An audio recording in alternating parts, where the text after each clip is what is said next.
Hi, boys and girls. It's Grandpa from Grammy and Grandpa Read.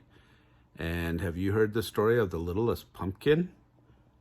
It's a story by R.A. Herman and illustrated by Betina Ogden. And we are going to get to read it now. The Littlest Pumpkin, shared to us by my niece, Annalise. You like how that rhymes? Me too. All right. Annalise, thanks for letting us read your story. This says Bartlett's Farm Stand. Look at all those pumpkins. It was Halloween and there were 18 pumpkins left at Bartlett's Farm Stand. The pumpkins looked their very best because they all wanted to be taken home and made into jolly jack-o'-lanterns. The littlest pumpkin had the biggest dreams of all. She saw herself shining in the dark with ghosts, monsters, witches, and fairies gathered all around her singing a Halloween song, and today was the day when all her dreams were going to come true. Maggie dropped by the stand on her way to school just as it was opening. I want the biggest pumpkin you have for my class party, she said, looking at the pumpkins on display. She didn't even glance at the littlest pumpkin. The pumpkin Maggie chose was so big, Mr. Bartlett had to help her put it in her mother's car. Then the twins arrived. Jess wanted the roundest, fattest pumpkin. Jen wanted the tallest, skinniest pumpkin. They both knew exactly what they wanted their jack-o'-lanterns to look like.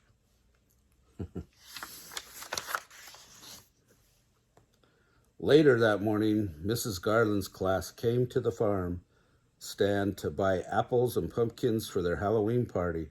The littlest pumpkin was very excited when she saw all the children. Now, certainly I will be chosen by someone and made into a jack-o'-lantern, she thought. But no one chose the littlest pumpkin. Oh, look at her. She's getting a little sad down there. It looks like she's the only one left. All day long, people came to the farm stand to buy pumpkins. Mr. Potter ran in to choose a pumpkin for his daughter, Kate. Poor Kate was home with the flu, but she had drawn pictures for her dad so he could see exactly what kind of pumpkin she wanted. Mr. Potter looked at every single pumpkin until he found the right one. The sun began to set, and only 4 pumpkins were left at the farm stand. One pumpkin had a bruise on its back. One pumpkin was lumpy and bumpy. One pumpkin didn't have a stem. And the last pumpkin was the littlest pumpkin. The littlest pumpkin still had big dreams. She would be a beautiful jack-o'-lantern at Halloween party. She would shine in the dark with ghosts and monsters, witches, and fairies gathered all around her singing a Halloween song.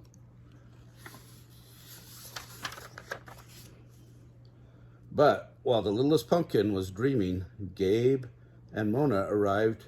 They ran up to the 4 remaining pumpkins. Gabe grabbed the stemless one. Perfect, he said. My jack-o'-lantern is going to wear this hat. Mona picked up the littlest pumpkin. Oh, how cute, she said.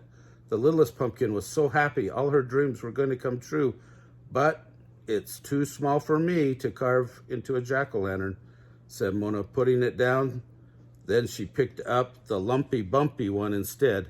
Now this one is perfect. Soon it was dark and the stars began to sparkle in the sky. Mr. Bartlett was cleaning up. Oh, please don't close yet, thought the littlest pumpkin. I must be a jack-o'-lantern for Halloween. Suddenly, Mr. Bartlett heard someone calling his name. Mr. Bartlett, Mr. Bartlett. It was Sam. Please wait, said Sam. I need a pumpkin for my party tonight. Mr. Bartlett picked up the bruised pumpkin and told Sam that if he turned it around, it would make a very nice jack-o'-lantern. Sam agreed, and with that, Mr. Bartlett closed the farm stand. So there in the dark on Halloween night sat the littlest pumpkin. She was all alone, or so she thought. For just when the littlest pumpkin was sure she was going to be spending the Halloween night all alone in the empty farm stand, mice started scurrying around her.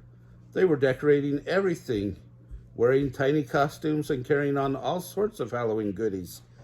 And before the littlest pumpkin knew what was happening,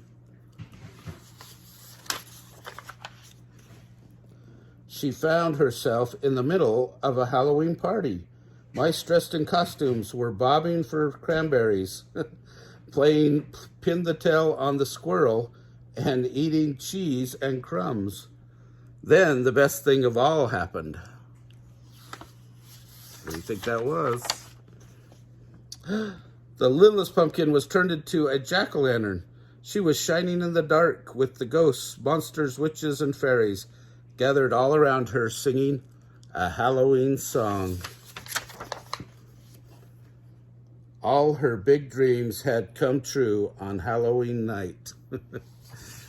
Even though she was the littlest pumpkin for people, she was probably the biggest pumpkin for mice. And they probably loved having a gigantic pumpkin for their size. Anyway, hope you guys are getting ready to have a fun Halloween and that you picked out your costumes. Make sure you plan, if you do a jack-o'-lantern, pick out a good design for that pumpkin that you want to do. And we hope you have a happy Halloween.